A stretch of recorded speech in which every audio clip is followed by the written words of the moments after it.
welcome back to the Power of 1 Million. Today we have an amazing guest. I cannot wait for you guys to hear her story. This is Necole that is sitting with me. And guys, she has a wonderful story about, today we're going to talk about her freedom journey. You know what? Her pivots, all her pivots and all her reinventions and all that. Okay. Yes, that part. The pivots, the reinventions, the everything. And I cannot wait. So y'all, welcome to the stage, Necole. Thank you for having me. You're welcome. Thank you for being here. You know, you're such a light. Like when you walk in the room, I just met you this weekend and just lit the room up. So I just wanted to say that. Thank you. And this is going to be really calm and chill. I'm even going to turn towards you, put my feet up. This is girl talk today. Okay. So first, tell the people who you are.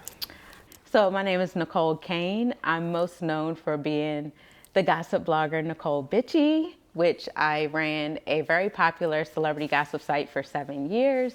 I also have a women's empowerment and lifestyle platform called Necole, and I am the founder of a period brand that helps women have better periods called My Happy Flow. I love it. And today we talked about, we're gonna go through your pivots. So let's back up then all the way to the beginning. Mm-hmm. How did you first get into Necole Bitchie? How did I get into Necole Bitchie? I was in a place in my life where I had hit rock bottom. Like I had been interning at a radio station as a producer. Then I moved to New York and I'm applying for all these different jobs. I mean, every job out there, Diddy assistant, Tyra Banks assistant. And I just kept getting all these no's. And what I've learned about myself on this journey is that I don't know how to really big myself up and sell myself and talk about myself in a way that says we need to give her the job. Yeah. And so I kept getting turned down from these jobs and I was like, I am never gonna send out another resume because it just tore at my self-esteem and confidence so much that I was like, I can't do this anymore. And I quit sending out the resumes. And I just want to say I've never sent out a resume since then. Really? At all. So I stopped sending out the resumes. Well, my money dried up and I had no money for rent. And also the IRS came and froze my bank account. Yes. That was Let me tell you, the IRS is a running theme through my whole entire journey. Really? Oh, tell me. I want to know all of this. So the IRS came and froze my bank account. I think something happened where a few years prior, my mom claimed me on her taxes. I claimed myself. Craziness happened, but they froze my bank account. And so now I have no money, no bank accounts. And so I went back home on the Eastern Shore of Maryland to stay at an aunt's house. And I'm back at home, like, there's the only jobs where we're from is like the pickle plant and Walmart. And I was like, there's no way. I just knew God had more for me. And so I'm in my aunt's guest room and I start NecoleBitchie.com. And I had a vision from the start. Like, I think I might have got like about 30 people, like, logging in. Okay. But you couldn't tell me that wasn't like 300,000 people logging in. Because it was somebody. I was like, and then they started commenting, and I started on MySpace at first. And I transitioned to a blog. But while I'm trying to figure out this website and how to get more people to it, my aunt was like, why is she on the internet all day? Like, why is she applying for jobs? And she felt like I was kind of like not motivated. And so she came to me one day and said, I need you to, like, I'm gonna give you a month. And I took it as, oh, a month? I'm leaving this weekend, because my pride was like, she doesn't want me here.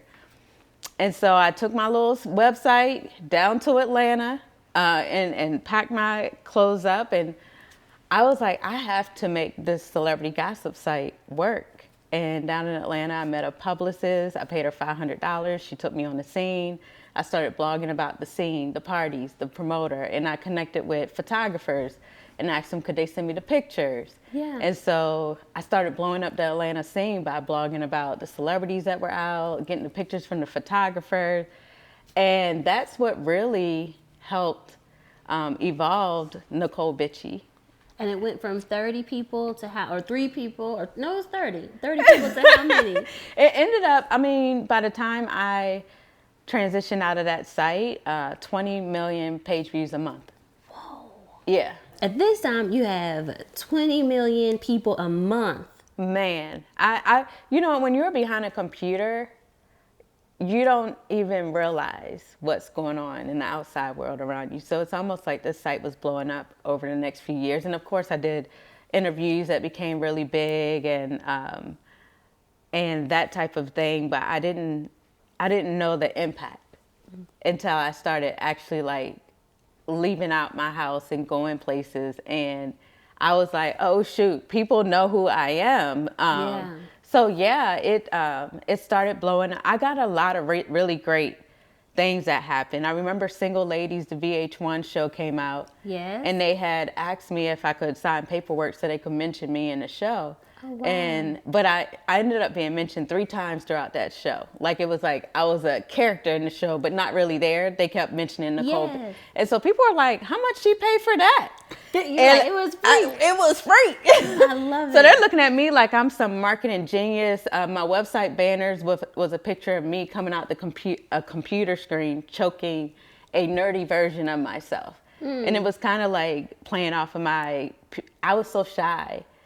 So my online personality, people expected me to be like Wendy Williams, fierce, but I was this shy girl, introvert, you know. Wow. So that was but I think it was just a string of really great marketing. I didn't know back then that I'm really good at marketing. You are. Yeah. Yeah. And so the site just started blowing up. I went on a tour with Rihanna. She went to 7 countries in 7 days. Yes. And I was like one of the only bloggers there, like independent bloggers.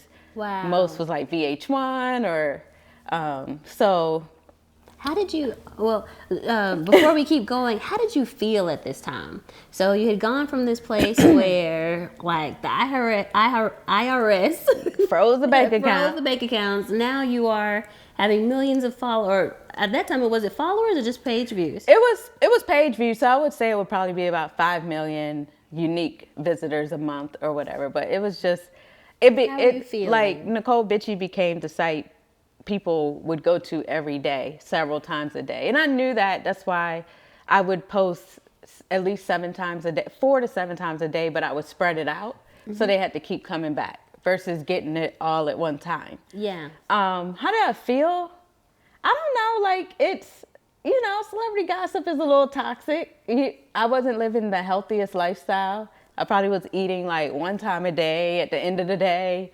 I probably a lot of depression because you're just taking in toxic news every day. There's people cheating on each other, celebrities cheating, people dying that you have to report on. Yeah. I had private investigators show up at my house. Really? Yeah, really powerful people sent private investigators to my house. I've had death threats. Like people would call my office that I share with my publicist and say, like, I think I was just leaving out to go to an award show and she got a call and they were like, tell Necole she's dead. What? And I had just stepped out of an office. And this is because things you're reporting. I don't know. Like, I mean, it's just, you end up with a lot of crazies when you're reporting news. Yeah. And like every time I talk to someone about my site, they always say, well, was it negative? You know, I felt like you just gave the facts, but somebody felt it was negative. Yes. You know, so it just was a lot of like feeling unsafe, feeling like I was always looking over my shoulder, feeling like when I walked in a room, I was the elephant in the room. Yeah. Like the whole room would shift. Wow. You know what I mean? And I was like, I cannot. I remember we were on a panel and you talked a little bit about this feeling of being unsafe. Yeah. And how when you get to a certain level that really overtakes. Oh yeah, I did. Because I think I have PTSD from the fame of Necole Bitchie. Because I remember even living in Atlanta. I'm surprised I'm living in Atlanta now because I remember being in a nail shop and I logged into Twitter and there was a picture of me in that nail shop. I had on my sweatpants and it was like, look at Necole Bitchie looking a mess in the nail shop. And I was like, I'm trying to relax and get my nails done. And y'all up in here? Man, I mean, whoa. Yeah, so it's little things like that. I know I be joking about getting set free. But yeah, I just felt like I had all this money and fame and I could go as I pleased, but I was just, I didn't feel safe ever. I didn't feel safe enough to date without someone going on like the internet and tweeting about it, or I didn't feel safe. Yeah. There was a Instagrammer, she also was a reporter, but that committed suicide recently. Do you know wow. about that? No, I don't. Her name is, I think it's Crystal. Oh, yeah, I've heard. The Miss America, she used to be Miss USA. Yeah, yeah. And I wonder, like, sometimes people don't know behind the scenes of what they're going through, what they're reading, who's contacting them and saying what. Is someone trying to blackmail you? Like, it's so many things. Like, you have no idea the battles that people are, and I came up when the internet wasn't as nice to black women.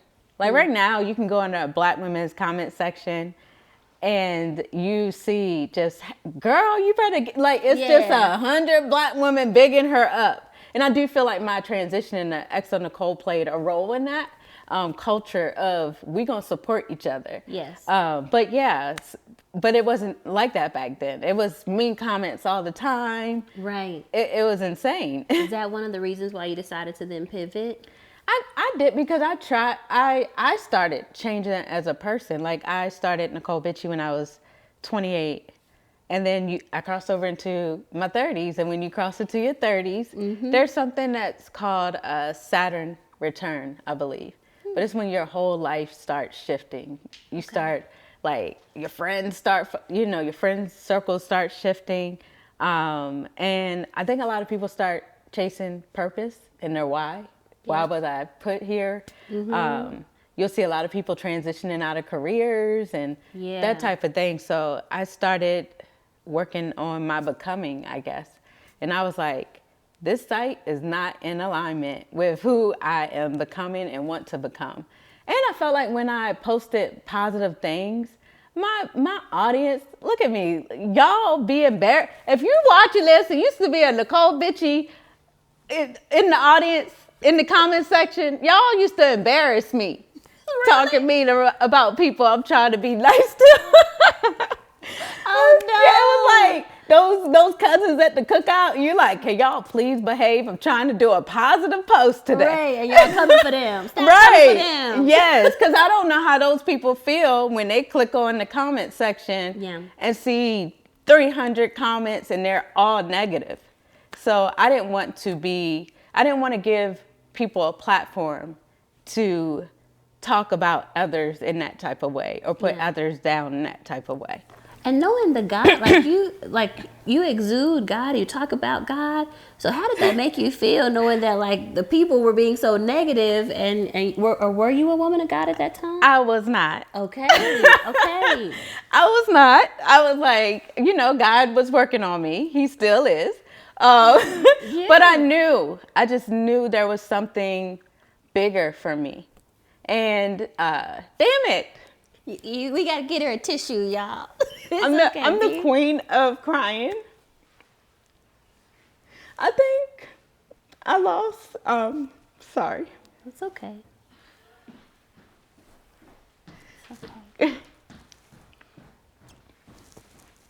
Thank you. The part of the story I skipped was I lost my parents around the age of 22 and 24. Okay. And my father was, sorry, damn it, my makeup, I should have put, what is it? But my father was 42, my mom was 41. And I had also lost, by the time I had gotten to my 30s, I had lost all my grandparents. Sorry. Thank you. I know you're like, she's like that good friend. But I had lost all my grandparents as well. So I'm navigating the world and lost like really people really close to me. And I'm always wondering if they would be proud of me and what I had created. Like my parents passed before they had the chance to see me be successful. Yeah. And the same with like one of my favorite grandmothers. I don't want to say that. Because you only got two grandmothers. Right. One of my grandmothers. Right. As well as my grandmother, who was an entrepreneur. She was a barber. And so I always wondered if she was proud of me. So yeah, I'm going through this stage in my 30s. I hit 35. And again, my mom passed when she was 41, my father when he was 42. Wow. Now I'm like 6 or 7 years away from their ages when they died. And I had to ask myself, are you going to continue to live your life as a spectator? Because if you're doing celebrity gossip, you're just watching what everybody else is doing and reporting on it. Like, when are you going to actually live your life? And I started thinking about my funeral, which, you know, I guess when you have parents that pass early, you think about that a lot. And I was just like, I don't want people at my funeral being like, she gave some good tea. Like, you know, I really wanted to make a positive impact and have a positive legacy. And so that's what made me like really start working on my transition. It was hard because I was making a lot of money as a gossip blogger. I could, like I said, go as I please, travel the world. And me leaving that site meant I was going to potentially give up everything. The money, the fame. I had no really concrete plan of how I was going to survive. And what age was this again? 35. So this is 30. I was turning 35. So from like 34 to 34, yeah. This has been your world. Yeah. And I remember you saying once too that you said, oh shoot, what was it? You had said it was about this time. I feel like it's gonna be good too. It is. Oh, you said that you felt like you were living your life like you were running out of time. Oh, yeah, because yeah. of your parents. Yeah. So, I mean, that was recent though. That was recent? That was like last year, the last 2 years. It's been very, I needed a therapist. No one prepared me for what it was going to be like to turn the ages my parents were when they passed. So I noticed like last year, 2020 was a very depressive year, but that's for everybody. Collectively, we were all going through it, you know? Yeah. Yeah. But, you know, I saw myself turning 40 and I'm like, I had so many feelings about turning 40. Like, it was such an old age and, you know, I was missing my peak and my prime, and if I wasted a lot of my life just grinding and hustling, but not like nourishing friendships and relationships. But then leading up to 41 last year was just terrible. I felt like I was sabotaging a lot of friendships and relationships because I, again, was living my life as though I was running out of time, and I was rushing things. Like, I may date someone and I felt like I was in a rush, or I started a new business with a co-founder and we rushed through the process versus really outlining just the important stuff you need to outline when you're in a partnership, like operating agreements, percentages. And so it cost me not only my business partner, but a friendship. And so I look back at like, why is all this chaos in my life? And I realized it was because I was turning 41. I was in a rush to reach all these milestones. Like, I was out living my life as though I was dying. Yeah. And see, I was in a situation when my mom passed, she actually showed me her coffin and she showed me her tombstone. So she planned. So she knew that it was coming? Yeah, she had cancer. Okay. And so I remember I always was wondering how she could plan her own funeral. But I listened to a book. I forgot what it's called, The Last Arrow. Okay. And I was walking down the street and I'm listening to it. And he said in that book, if you're living your life and you're not going for your dreams, that you've already chosen your burial plot. Wow. Because you're just existing. And so, like, I think that book changed so much for me. And I'm like, you know, even now, I'm just like, I know what I need to be doing to get free. Right. To live your dreams. And when I like mention, y'all might hear me mention get free a few times in this podcast. I just started saying it over the last few days. But what it really means, like when you feel stuck, like I feel, like when I say I need to get free, it's a feeling of stuck. It's a feeling of settling. It's a feeling of there's more for me out here in the world than what is happening right now in this moment. Let's get there, because I want to see what, we got to go back to this story, and then we're going to see what made you get to this place of feeling stuck. Okay. Because you left, so you're 34, 35, and you decide to leave Necole Bitchie. Yeah. And then you transition to EXO Necole. Yes. Now, how did that happen? That happened because there was a woman named Latoya Shambo. She worked at Complex at the time, but she was marketing herself and helping business. I don't know if it was helping business owners transition or what it was, but it seemed like what I needed. I just needed an accountability partner. That's it. I really needed someone to sit and talk with me each month and lay out.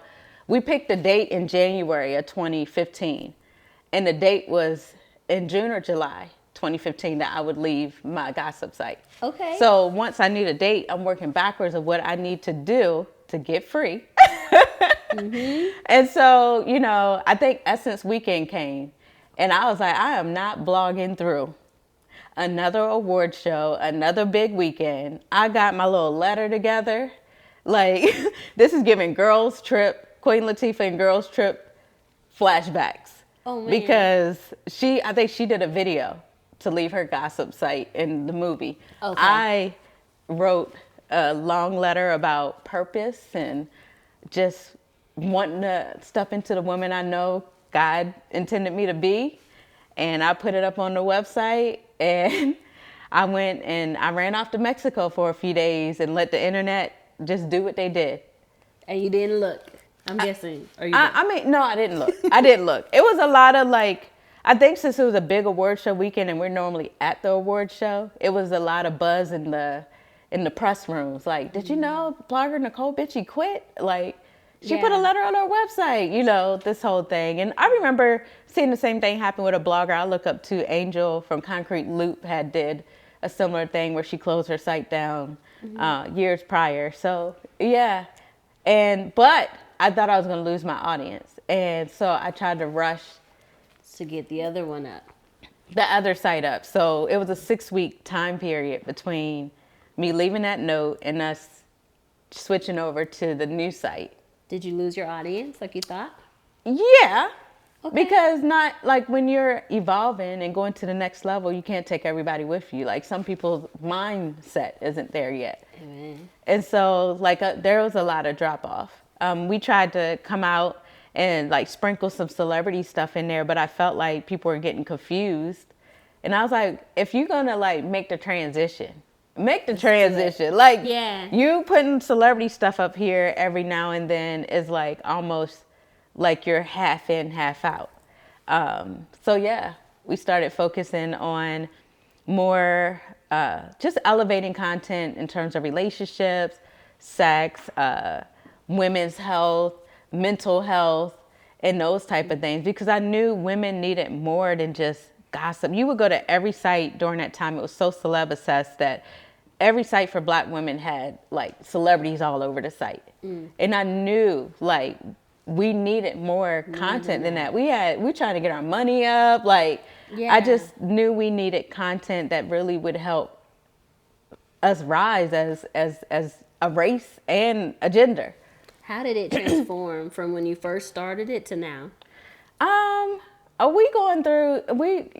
It's changed over the years. My site was bought in 2017 by Hollywood producer Will Packer. Okay. And then, that helped a lot because, to be honest, I launched EXO Necole, and then I feel like we didn't make money for like the first 12 to 18 months. Really? So I was running out. I'm using my own money to pay writers. I'm using my bank account. Great, hit zero. It didn't hit zero a couple times. And I remember having a little resentment towards the site because like I launched it and didn't really have a plan to make money. And it was taking so much of my money, and I'm doing brand deals and all types of stuff just to keep the writers money in their pockets. But I just felt like, is this all for nothing? So even when I got my site acquired, it wasn't worth a lot. Really? You know, it wasn't worth a lot. So it wasn't like I got acquired for like $5 million or something crazy, or 10 or 15, 25, or like, it wasn't worth a lot. It barely was worth enough to pay off like my IRS bills and my creditors. And but I wanted a partner in Will, and I wanted to see the site live beyond me and become something like, you know, like another Essence one day. Yes, actually, that's what I was thinking in my head. I was like, it sounds like it'd be like Essence. Yeah, they used to call us a baby Essence. Yeah. The Black Cosmo. Like, we had all types of names. So, yeah. What would you say to those people that think that people with so many followers, like, automatically, like, you must be making all this money because you have all these people looking at it? I mean, the more money you make, the more, I mean, I remember one year during the Necole Bitchie days, I probably spent $50,000 or something insane on glam. Going to the different events, you know, hair, makeup, styling, like, it costs money to especially if you're a face. So, yeah, these things cost money. Making content, creating content costs money. So, yeah. And I'm thinking about, because you said that your business, like, you were giving all of your money and it wasn't actually making money. I was like, this is the worst investment ever. Really? And I didn't know anything about stocks or any of the things that's going on now. And what I love about the internet right now is that you can learn anything. Back then, like, there wasn't a lot of coaches, teachers. There wasn't a lot of talk about, you know, taxes, entrepreneurship, how to save and make your money work for you, how to write things off. Yeah. Like there is now. That is true. There's a lot more help. Man. But then, okay, there's so many random, so I have random questions. Okay. We're still getting to this place of, like, not being settled. But, like, so what did the IRS come? Because you said multiple times. What else did they come for? Well, I think in 2018, after I sold my site, I got a visit from the IRS to my place. They, you know, came and I'm sorry, I'm hitting the mic, but and she came and she said, I'm here to collect, you know, this amount. And I saw 6 figures across the paper. And it was for prior years because, again, when I was Necole Bitchie, nobody was talking to me about how to, I didn't get a really great business manager until I was almost 5 years in, 6 years in. And the business manager I had prior to that was filing my taxes, but not, or preparing my taxes, but not filing them. And this business manager had to break the news to me when he's trying to get all my money together. So there was a lot of cleaning up he had to do. I was a hot mess because that year I also had got sued for like $1 million for posting one Beyonce picture of herself pregnant, and it wasn't licensed. We didn't know anything about being licensing. Yeah. So not only am I being sued for $1 million, but then I find out I have all these back taxes I have to pay. And I was just like, I thought my world was ending. I was going to say, I thought my world was ending. How did you get through that? I don't know how I got through that, but it just felt like I was like drowning in like IRS bills and lawsuits and all the things. But yeah, so with the IRS, you know, even now I still get bills from the IRS, and it's from like 2012 or like those years during the Necole Bitchie days where like, and we tried to catch them up, but then the years while we were trying to catch that up, I'm making even more money in the later years, you know, and so now that's piling up. Bills. So now that's piling up. And I think if I went back, what I'd do differently, I mean, if I had kept up with my books and stuff, being able to write so much stuff, like it would be a headache now to try to go back and do like my expenses and seeing what I could write off and really get those bills down. I mean, we could still do it. It's just going to take a lot of work and time. So here, go ahead and talk to this camera. Because I know, like, the thing is, when you went through something, you're not the only one. Absolutely. Somebody I know there has to be influencers, content creators, etc. out there. The money is coming fast. They're not setting aside anything for taxes right now. Like, you know, they don't have their books together. They're just getting the money fast. And tell them what they should do different. definitely I don't care if you making $5 a month or if you're making, you know, 50,000 a month or whatever it is. Get those books together, know what your write-offs is. And I'm sure you know some things Same in terms here, of yeah. taxes. Even where you live matters. Like there's places like Texas, Yeah. Miami, I moved to Tennessee. Puerto Rico. Yeah, that don't. I don't know That how help with do Puerto taxes. Rico. How does Puerto Rico work? They don't have. If you're a resident, then you don't have to, like, you can do 4% taxes for online businesses. And that's it. Like, Yeah. because you know how most states they have. When I lived in New York, I had to pay city, state, and federal tax. See, they do still have like some bigger income tax, but like on your actual earnings, it's only 4% if you apply. Wow. Mm-hmm. Yeah. Yep. Just all of that matters. Where you live, how you. It does. Yeah. So getting yourself a good accountant quick. That's important. As you start making your money and paying people, making sure you get your contractors, because we all work with contractors, photographers, videographers, makeup artists. Make sure you're getting their W-9s. If you're going to pay them more than $600 for the year, you don't want to be running that down. Yeah, that's true. That's true. Yeah. And then when we switch over to the business side too, when you said that the business wasn't earning a lot of money, I also felt like a lot of women and men that are watching would identify with that too. When you start a new business, Oh, man. it's your baby, and it's You're putting a lot of money in, but a lot of money is going out, but you're not getting a lot in sometimes, depending on what type of business you have. Like I'm even going through that with e-commerce. Some people, it takes 3 to 5 years, maybe even longer, to turn a profit in e-commerce because your money keeps getting caught up in inventory. How do you sustain during that season? That is a good question. Loans, like, you know, applying to so many loans and grants but it's like sometimes that's all you see is in front of you is debt. Like, okay, is this gonna be worth it, God? Because I'm following my calling. You told me this is what you want me to do, but I see a lot of money going out again. Right, because that's the part. It's the mental part. Like, how do you like mentally push through? And I know there's not really one answer or one size fits all, but like that's the grit. I'm even praying that like just by seeing us, because there's been times too in my business where it's just like, is this like there was a time when I first was trading, and like when I first quit my job and then I started trading, I had a big loss. And what year was this? This was 2017. Okay. I had 2017. I had started traveling overseas, so I'm in Thailand. I have a huge loss trading. It was $26,000 at the time, which for me was huge because I was coming from being an assistant principal.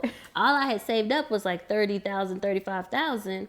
So it was actually $35,000. So that's most of everything is now gone. Absolutely. Like, overnight. I would have PTSD. Girl. I'd be scared to get back out there. Yeah. I'm crying. I'm like, I thought this is what I was supposed to do, but I got to get a job again. Like, I remember coming home and like, I'm still having to try to work through that loss. So I'm trading. I'm doing okay, but I mean, anytime you have a loss, you got to try to figure out, like, it's not like, okay, I'm making this money. Like, you got to, like, you're building your account back up. Yeah, so absolutely. It's slow. Yeah. And then on top of that, like, now I come home, I was in grad school, and I remember thinking, how am I going to pay my rent? Oh, wow. Yeah. And like 2 days before I had to pay my rent, my refund check from grad school came Oh, look through. at that. And I'm like, God, you are such an awesome God. But like, I feel like we've all been through those seasons where we're just like, how is this going to work out? I feel like I'm going to keep going through the seasons. Every time I decide to transition, it's not like it gets easier. So yeah, I'm sure and the thing is that you got to be willing to take the risk of losing everything. Yeah. That's what's so crazy, to get free.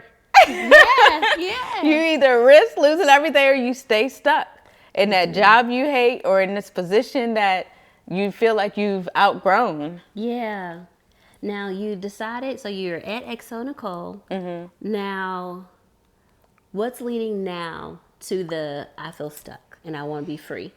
Well, honestly, if you like for me, I just had a lot of my career where I had money coming from all over the place. So many streams, and even as an influencer, you get like a lot of big checks. You know, even now, like if I stopped doing brand deals for a minute because I really wanted to focus on growing Necole, but I didn't realize how confined or constricting a salary was. And I was like, oh, like I haven't been on a salary for maybe most of my life. Yeah. And so, you know, yes, it was, you get a check every 2 weeks and it's comfortable. But for me, coming from so much money for so many years, that check looked like nothing to me. And then I was like, okay. And, you know, you create this lifestyle. Thank God. I will say this. There was a point right before Will Packer bought my website that I was living in Arizona. I loved my place out there, but I remember I wanted to fight for my brand. And so I sold everything I had. And I mean, all the clothes I had accumulated during the Necole Bitchie days. I drove my car at the time to a CarMax. They gave me a check. And because I knew I couldn't grow the brand like I wanted to in Arizona, where I was living at the time. And I showed up in New York with 2 or 3 suitcases, and I rented a room for $600. I was staying in like this place in Harlem with this rotating. I never knew who was gonna be in the room next door. It was like They were rotating those people out, honey. And that was like a humbling moment for me because I had gave up everything at that point. Just to see this work. And the money I had in the account was just what the things I had sold. And it was very humbling. I'm living in this room in Harlem, and I'm like, if anybody knew this, I'd be a headline, a Fall from Grace headline. And the acquisition went through maybe 3 months later. But you had done this to fight for your brand, and then you still decided to do the acquisition? I did because I knew somebody else was going to put money into the site. Okay. It was no longer have to run off of my money and my resources, that it would have resources. I could hire a team. And I mean, honestly, if he didn't come and do the acquisition in 2017, I don't know if Necole would still be online. I don't think it would have. Because it takes money to run a media platform like that. You know, you got to pay writers, and it's a media company. Yeah. Explain to me, you sold everything. Man. And now you're in Harlem. So I think I went back to me selling everything because that humbled me so much that, like, I came to Atlanta and I was like, I'm not getting no big old place. Give me this little 1-bedroom apartment. Like, it's this fear. I think when we were on a panel and we were talking about all the people you start having to pay and all this, there's a fear of having to go back or losing everything once you start making money. Yeah. There's a fear of one day losing it all, especially if you didn't come from money. And I had already saw myself hit rock bottom several times, lose it all several times. So I was like, I came to Atlanta and I had to scale my lifestyle back. Yeah. So that I can first fit in the confines of this salary. And second, so I could survive. Yeah, so that was humbling. Yes. So they're paying you a salary, and then recently you and I talked, and you talked about how now they are bringing someone on. And is it okay to talk about this? We. Okay. we are. So yeah, recently, so now the brand is growing. We're getting more attention from advertisers. Like, I feel like the whole George Floyd thing, the 2020 reckoning, all the media companies getting called out for not having diversity. Yeah. And so brands are looking to invest in more Black companies, Black brands, Black media sites. And so we're starting to make way more money than we've ever made in terms of brand deals. And so now, you know, I knew I brought the site as far as I could with my limited media knowledge. Like, I started a media company and had never worked for a media platform or a publication before in my life. I didn't know how, like, regular publications were run. I was guessing my way through everything. And my managing editor had never ran a company before, or my social media. We were all guessing. Yeah. We were doing it, you know. Just making it up as you go. Making it up as you go. We didn't know how much people should be getting paid, or like what contracts were needed for what things. We were just guessing our way through. Like, Lord bless us, because we did our best and we got us here. But now it's like, okay, let's invest in being an actual media brand. And so we recently hired an EIC, editor-in-chief, which would oversee the brand, which was my old position. Someone who had experience in editorial, working with other big brands, and that could bring her expertise to the company. Now, how does that make you feel? Because I know like that, and I keep asking about feelings just because I feel like that's what people don't get to hear, and that's what will really like set some people free. Yeah. They're probably feeling really alone. Like, I'm the only one that's ever had to do something. Yeah, well, I think for me, first, no one ever prepared me for how I would feel selling a company. Yeah. Because I didn't know anybody that had ever, Zim from Travel Noir, I'm able to reach out to her sometimes, but when you sell a company, it's almost like giving someone your baby. And that would be I so had this hard. baby. I felt the pain of having this baby. Now I'm giving it to someone else to raise and trusting. And I'm still on board and in the mix right now. But so I think even bringing in a new editor-in-chief, I'm trusting you with my baby. Yeah. I'm trusting that my baby won't come home talking back to me or disrespecting me, or I see my baby a year from now and I'm like, that ain't my child. You know what I mean? And so that's very hard. And it was a lot for me to process. And it still is. I'm still going through just the feelings of, I mentioned on the panel, the first week, I'm so involved in my brand. So the first week when I was told to kind of chill, sit back for a minute, let her do her thing. Yeah. I'm like, because I've always felt if you're not being used, you're useless. So what do you want me to do around here? What jobs do you have for me? Because if you're not putting me, I feel like I'm no longer needed. So I was going through a lot of feelings that was just, I went through a very hard time. It was like one of the darkest depression states I've been in a few years. Like I'm already dealing with, because I'm the age my mom was when she passed away. So I'm already dealing with being 41. And now I'm also dealing with feeling like I'm not as needed as I used to be. And all those feelings together was just a big ball of depression for me. Yeah. I can feel that, especially like I feel it with even more than just business owners, but even parents, when the parent doesn't need them anymore. Oh yeah, and they don't know what, like when their child goes off to school, there's a depression that happens with parents. Like, wait, who am I outside? Like, and then, when their identity was wrapped up into being the mom and being needed. And now the child is leaving the nest, going off and being their own person. And now it's like, well, what do I do? Yeah. My whole life was wrapped in this. Absolutely. So now tell me about the feelings, because we're getting to that feel free. Because now you came in today and you were like, nope, I feel free. No, I want to get free. I don't feel free. Okay, good distinction. Okay, so how do you currently feel? How do I currently feel? I don't feel valued. Sorry. I feel, damn it. No, you're fine. I'm gonna come closer to you. Thank you.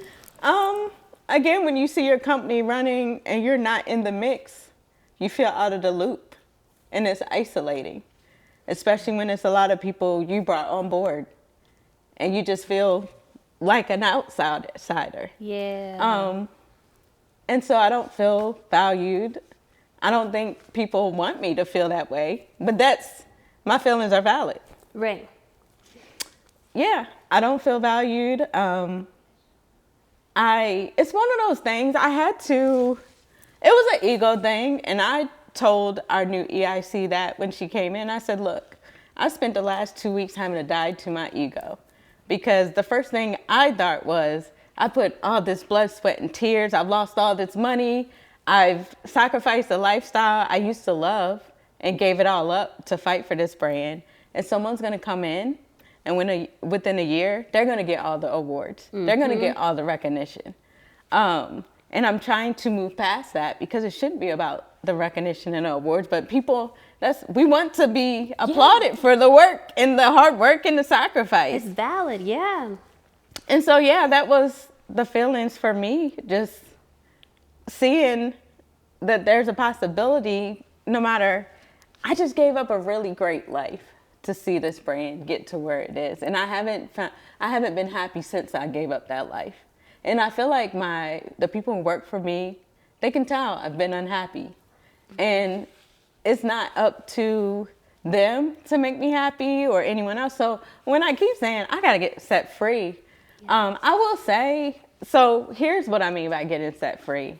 When you are in a place in your life and everything is resistance, like you swimming against the current every single day, and you got to force things versus it coming with flow and ease, it's probably a sign you're out of alignment with the highest version of yourself and where you need to be. And God is, he's trying to move you in a direction. Yeah. It's just whether you're going to listen to him and do what you know he called you to do, or you're going to stay over here because it's comfortable. Mm-hmm. You know what I mean? And that's what I mean when I say I need to set myself free. When's your last day at your job? Oh, girl. Because I feel like that's the sacred moment. Here's the thing. I did a podcast, and this girl, Erica Cobb, sorry guys. That's really, I need some water. I was going to say, do you need some water? Yeah. Yeah, because I wanted them to say, why should they say Erica Cobb name like that? She's a wonderful woman, trust me. But she pointed out the sevens in my life. She said, you went on Rihanna's 777 tour. You left Necole Bitchie in your 7th year. She said, and now you're going in your 7th year of running Excellent Necole. Yeah. And I was just like, oh, wow. Because I didn't realize I was coming up on 7. Yeah. And 7 is the number of completion for me. And so I think, going back to why I cry so much, I do think, Okay. damn it, they're going to be like, No, it's okay. I'm grieving, but I know I got to let go. Yes, and take your time. Yeah, This is a safe space. It was in Maya's book, something about you have to let go of who you used to be. Yes. Or something to be who God called you to be. Mm-hmm. And so what's so crazy about that is I keep saying I was living my life as though time was running out. I just know I'm probably, I'm dying to this version of myself. Yeah. But there's a new happy life out there waiting for me. There's a, one of my friends, her name is Teri Chantel. Have you ever heard of her? Y'all got the same name. We do, girl. Same name. Yeah. She actually came on my Trade and Travel Life documentary tour, and she was one of the speakers in Dallas. She talked about writing a letter to Teri 1.0 because Wow. Yep, because Teri 2.0 didn't have room for Teri 1.0. I know that's right. Yep. And she talked about how, in her letter she wrote, like, thank you so much for who you are because you got me here. I know that's right. But then she said, but I don't have room for you. Girl, I gotta let it go. In this next level. And she wrote like a full letter to her old self so that she could be her new self. And when I say I gotta let it go, I just gotta let this version of me go. She can't go in that next chapter. And again, it's gonna probably shift my friendships. Mm-hmm. It's gonna shift my entire life. But God called me to something greater. Like I don't know if I mentioned earlier, I have a period brand. Yeah. And God placed it on my life last year. I remember being so depressed because I was just like, what am I going to do after this? Because again, I didn't feel like it was my company anymore. Mm-hmm. And I'm very aware. Like I'm online all the time. I saw founders getting let go from their companies left and right. I see Sophia, Zim from Travel Noir, and so that's always been it's always been like giving me a sense of this thing is going to be taken from me. Yeah, and it caused me a lot of anxiety over the years. But yeah, so last year. I was taking a booth. His first lesson of his course.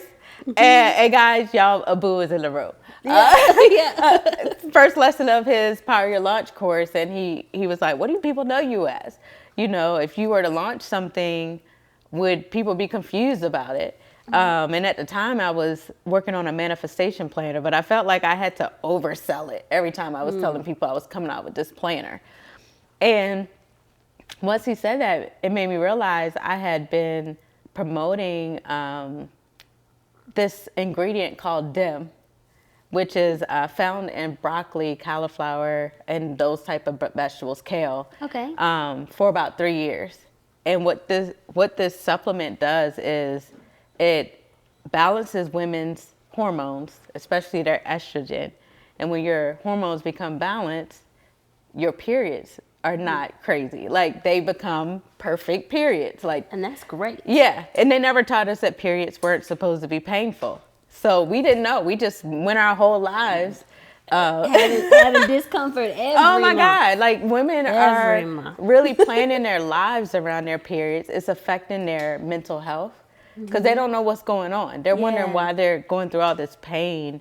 And I think women are kind of semi-aware that if there's pain every month, there's something else developing, whether it's fibroids, whether it's, they know it consciously, but they're scared to go to the doctor to get it checked out. And when they do go to the doctor either pushes them on birth control or,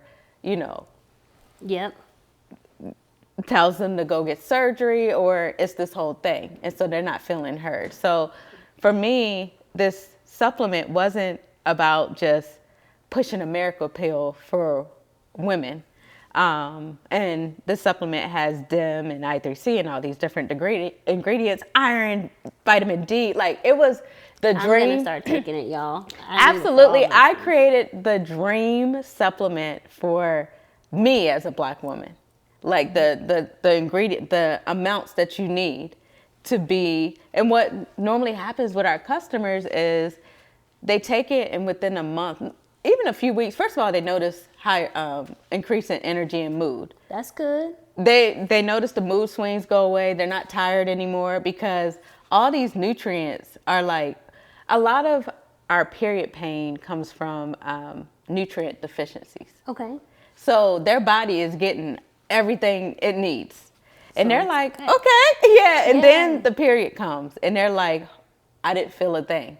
Wow. What's in this? So they've been calling it miracle pill. They've been calling it life changing. But I say all that to say, I want to do more than just have this supplement that fixes women's periods and balances their hormones. I want to invest in the education behind our menstrual cycles. Because most of us came on our periods when we were teenager and we was given a pad and said, go figure it out. Go figure it out. Yep. So half of us thought we were dying because we bleeding from the vagina and wasn't prepared properly. Right. Yeah. So it's all about the education. It's all about workshops and digital downloads of them actually learning about their period, because once they learn about how their period works, they're going to have develop a stronger sense of self-awareness and body awareness. Yeah. So I really want to spend my time being a vessel to women because we have such a high rate of fibroids in our community. Like what the statistic is crazy. 80% of Black women will get fibroids before the age of 50. And the first sign that you're at high risk for fibroids is a painful period. Wow. Because that means your hormones are imbalanced. And something's going on. Absolutely. Wow. So if they knew that from the start, they would have been got checked out in their 20s, or, and most women get on birth control and birth control only masks the symptoms. Yep. So the doctors told me that before. Like my oh, you got a good doctor. but my periods are irregular, and they were like, well, we'll just do birth control. Oh, I thought he told you it just masked the symptoms. But no, that's everybody's story. Right. And it's like, but is there a solution? Yeah. Like, what's wrong? Like, what's causing it? No, just take some birth control. Right. And you don't get a test, a hormone test. You don't get a ultrasound or anything to see what is causing this pain. Yeah. They just give you the birth control, and what happens, now you're on it for over 10 years. You come off, and now you get issues with pregnancy. Yeah, and you hear from the doctor, oh, and you have 20 plus fibroids, because over this time, they've been developing. And so I need to set Black women, especially, in our uteruses free. Yeah. And it starts with education. It's way more than take this supplement, because it has all the nutrients you need, and you know, it's gonna balance your hormones so that it's gonna reduce your risk for breast cancer, fibroids, PCOS, but it's about educating our community.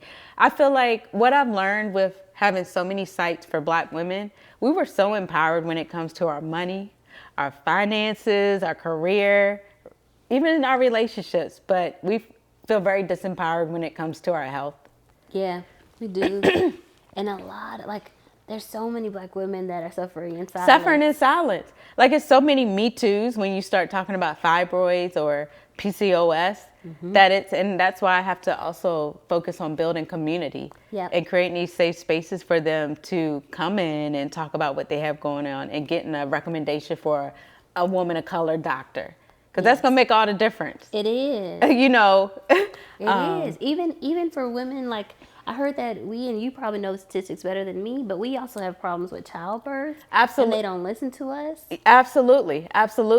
And it does go back to the long-term, we're on these long-term uses of birth control. And it's almost like a thing where we're going to put you on a birth control for about 10 years plus. Then when you come off, we're going to put you on fertility treatments to help you with that. Right.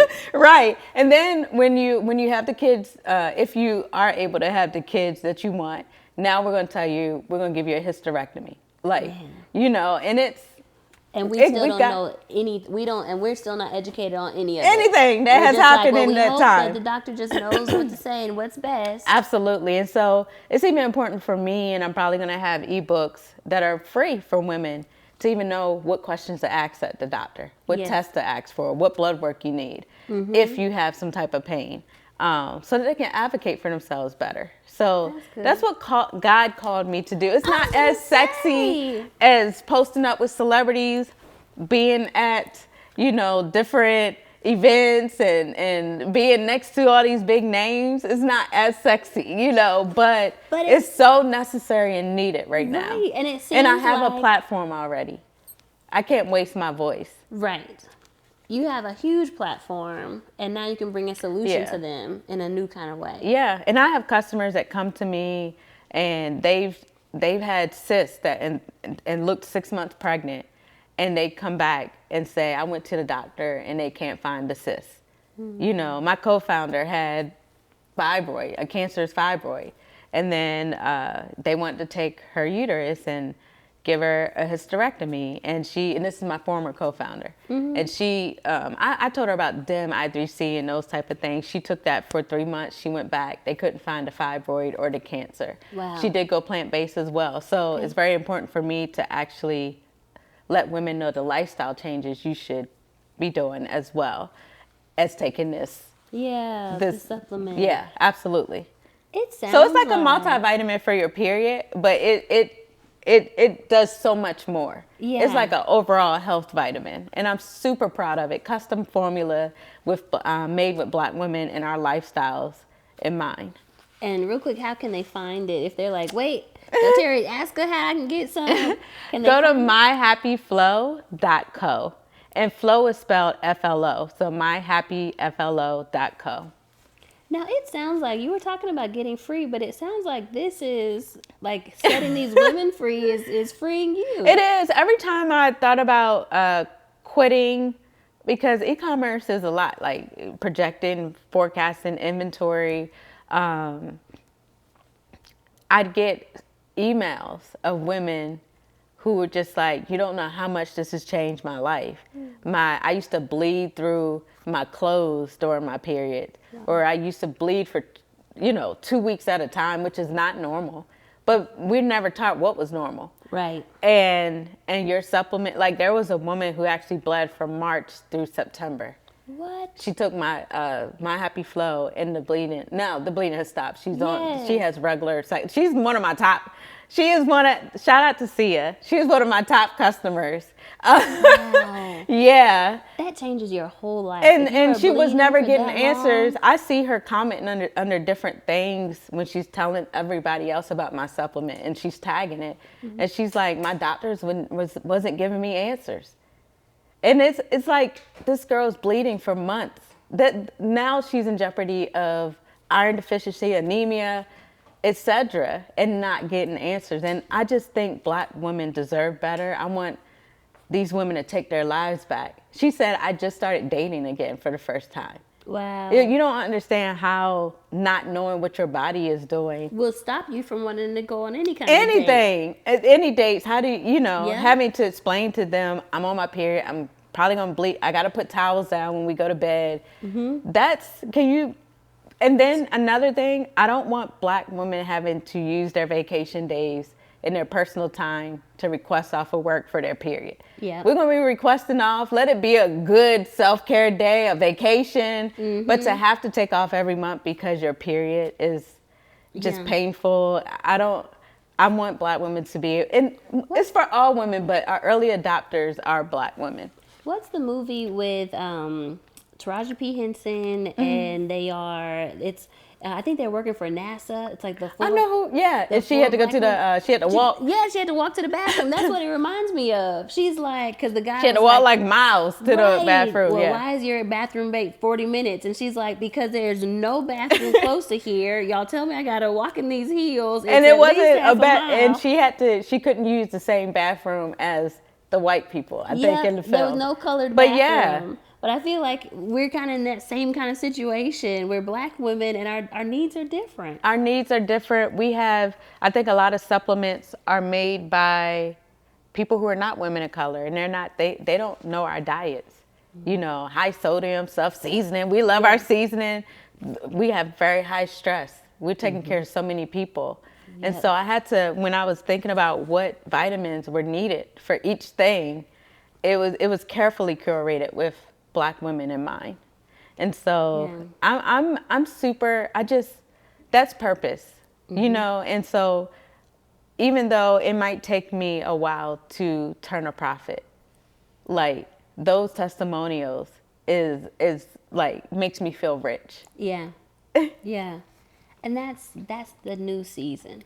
Yeah. It sounds like there's always, for me anyway, I've been thinking through like what excites me. And I even had a friend ask me recently, like, Teri, what brings you joy? And I told him that I'm learning to have like passion projects. Absolutely. It might not be like, well, this thing is going to bring me joy the rest of my life. No. As we see, there's always going to be a pivot, always going to be a transition. Yeah, absolutely. But in this season, like this is the thing that I'm excited about. And it sounds like you've got like a really cool project to be excited about. And I get to be creative again. I'm the boss right now. I get to be the creative director of our photo shoots. I'm being creative with what to put on our social media. And what happened with XO Necole is I was a creator at some point during the Necole Bitchie days and XO Necole. But as you start bringing more people on, they are the creators now. Yep. And you're the manager. Yeah. And so one day you wake up and you say, I'm not even in my zone of genius. Mm-hmm. I don't even feel like the visionary anymore. Like I'm not doing the things and I want to say this to creators, please. Influencers. Like right now you're online and you're creating content and it's amazing. And I interviewed Maya, Shameless Maya. Oh, okay. Have you ever heard of her? No. She's a huge YouTuber. She started by doing a challenge where she would upload a YouTube video a week, and she became huge. Okay. And she opened up a big production studio in LA. And now she has employees, right? We have like similar situation. She has employees. And now a lot of money is going out. Not a lot coming in, and she's not happy. You know, she's not happy as a creator anymore. And she gave all of that up recently. Wow. Moved to Sweden. Now she has a baby, a new man. They got this, she gardens.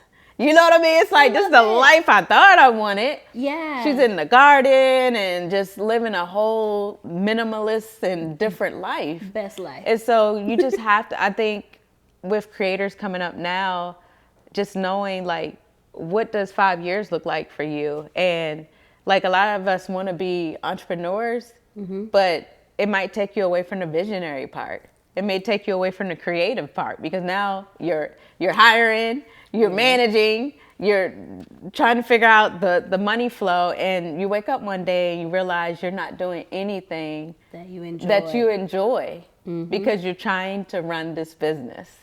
So that's my biggest thing to creators nowadays, and just even myself, like I realize I'm not creating in the way that I would like with Exo Necole. Yeah. But my happy flow allowed me back into, because I'm at the beginning stages. So I have to do a lot of the things. And I'm like, oh, I'm in my zone of genius again. And I don't know how to get back there with Exo Necole because there's so many people on the team. Like, what is the projects that I can have that allows me to be creative? Right. And maybe that is a thing of kind of letting that go and then completely moving into, I know it's hard. Yeah. Your whole face was like, oh, God. Yeah. I mean, it is, but I don't want to be in a space where I'm just around just because it's like, because we see the hard work you put in this, so we're going to keep you around. But I'm not being used. That's what I don't want. So yeah, it's going to be interesting just to see how this year phases itself out. But I wanted to tell my story the most authentic way I can, because the bloggers back when I came up are the new influencers, the new creators.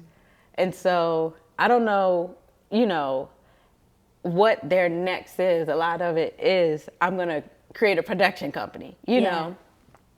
And then later on, it might be, I just seen a creator, I feel like they got a big deal.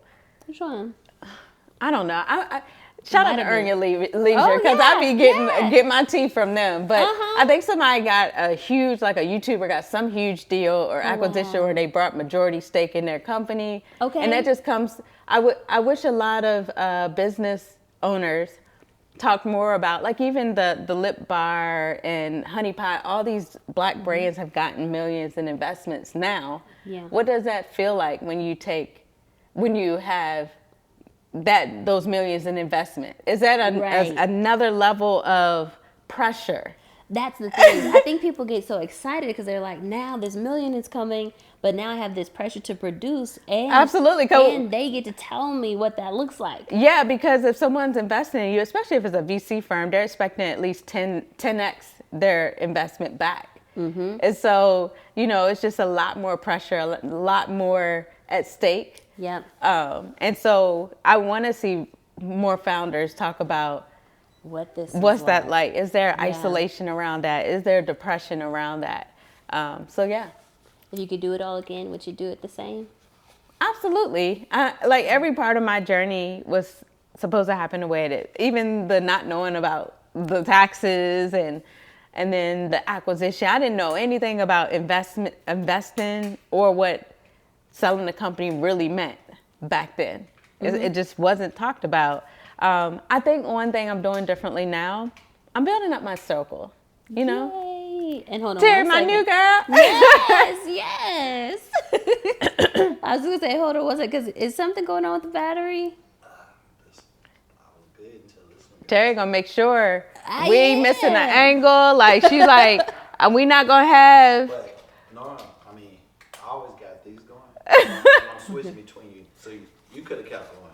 Well, I can hear the clicks, so. I was about to say, you know she can hear the clicks if she can hear the. I'm like, people hear these clicks, like, what is that? But you were saying that you're building out your circle. Yeah, I'm doing things differently. I think before I had imposter syndrome, and so that prevented me from really building out my circle with really powerful women. Like, I didn't feel like I belonged at the table. And so I would, like, my circle would be women that looked up to me. But who was I? I want to be the dumbest person in the room. you know? So I think that stunted my growth and my income potential. I definitely want to be around more people who have been where I'm trying to go, and just expand. And I have a new sense of I belong here. Yeah. It took me a long time to get here, but I belong here. In every table, every panel I'm invited to, Yeah. I belong there. And it took so long for me. That's what's gonna set me free. Yeah. Yeah. And that's what's gonna raise my income potential. And so yeah, I'm very excited for this this next chapter. And we friends now. So Yeah, we're building a circle. Yes. I'm excited. Yeah. Y'all are just amazing people. Oh, thank you. You know, and I'm just happy to know such amazing, we met at Maya Elias's Built to Impact weekend. So, and the energy, it's funny because like I said, I started the year and I was under so much, the depression was crippling to the point where I would go to sleep every day at as soon as the sun set, at 6 o'clock. But I'm missing a whole rest of the day to do anything. It's I couldn't even be productive because as soon as 6 o'clock would come, let me go to sleep. The faster I get to sleep, the faster the next day is going to come. Right. Yeah. And, faster I'm going to get free. And I was like, wow, you're really in a deep state of depression. And I remember I used to not like to talk about my depression because I felt like it would make me unlovable. But we all go through it. Yeah, we all go through it. All go through it. Absolutely. In so many different ways. Absolutely. So many different ways. We all go through it. Absolutely. So, I went to Maya's weekend and I had been feeling super sad for weeks leading up to it. And those women there, the energy of the room, the speakers, you guys on stage with me, the women that came up to me afterwards, just poured into me so much. It's almost like it was like kryptonite or something. It just really gave me a new sense of purpose and positivity and all that. And you even talked about wanting a therapist, and I remember one came up to me after the event. I do want a therapist. I want all the things, the life coach, the therapist, because I'm going in, God is about to take me to a place that's going to blow my mind, to places my imagination can't even go. I know it is, because I've been obedient, and I've answered the call. And so I just need to get my mindset ready.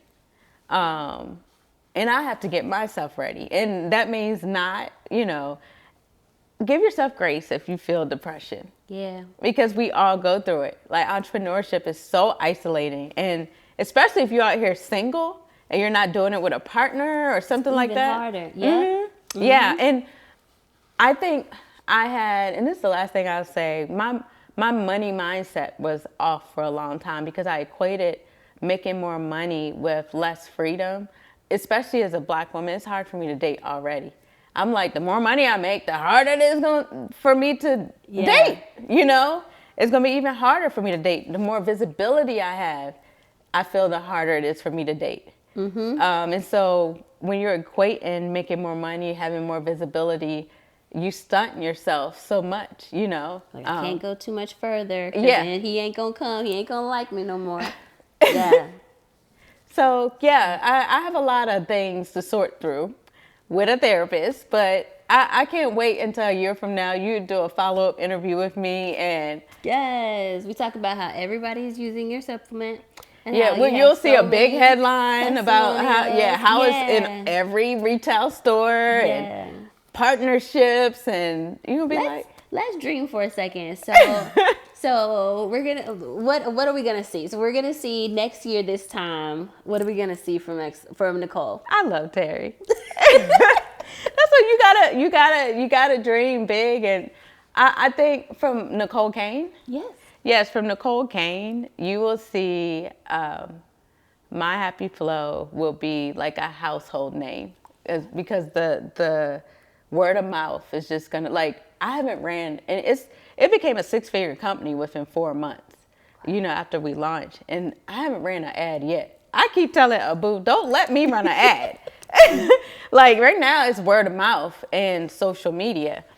And so I can't wait to get it in front of more eyeballs. Girl, I was watching your interviews today. You had an ad in front of every single one of your interviews. I'm like, I'm getting better. I'm getting good. I'm like, sis got an ad, got one of her ads for her course in front of every interview. I'm like, she done figured out ads. Like, so working on it. Yeah. And so like, I know for me and my company that I didn't want to be the face of this brand. I didn't want it to have to depend, but people need to know the why. Yeah. And they need to know the story behind it. And so I'm gonna have to be more forward facing and go out there and do interviews and talk about why this is important to me. And so, yeah, I'm challenging myself to build the community I need to build, to be forward facing, have the visibility I need. And a year from now, I do want My Happy Flow to be a household name, as well as be on its way into retail stores, having thousands of monthly subscribers. We had a 42% returning customer rate in December. That's excellent. Congratulations. Thank you. And we're not even on subscription. I mean, and they keep hitting me. Back. They keep hitting me up like, when is the subscriptions? I can't keep inventory right now. So it's going to be exciting. I'm going to be having workshops and events. That's empowering women in a new way with their health. And I'm super excited. And then how are you going to feel? I'm going to feel free. I'm going to feel free. I'm going to feel free. Yeah. And freedom for me is just, I know what I need to do. Like, I need to answer the call in the same way that I said when I left when we launched XO Necole, we were still trying to do celebrity stuff. Mm-hmm. And so I had one foot in and one foot out. That's what I feel like now. So next year, this time, you're going to have both feet all the way in. Yeah, and my XO Necole is going to be blossoming. It's going to be an amazing site. We have an amazing team. Yeah. But I have a higher calling and purpose that God has called me for. And isn't that such a blessing that you do have a brand that's set up in a way where it will still grow and blossom without you? This brand could one day live beyond me. Yeah. And that's amazing. I'm so proud of what we've built. Yeah. That's excellent. Well, thank you so much. And once again, let the people know how they can get in touch with you. You can get in touch with me by going to, check out myhappyflow.co, especially if you're a woman with painful periods, cramping, if you're dealing with fibroids, PCOS, endometriosis. That supplement will be a game changer for you. And I just want women to be able to take their lives back and be the CEO of their menstrual health. So check us out, Instagram at myhappyflow.co. And thank you for following my journey and listening to my story. I love it. Thank you for coming. And watching me cry through the whole interview. This is going to be a mess. It was great, Necole. It was great. Thank you for coming. I'm just so glad to share the stage with you. Or the couch with you.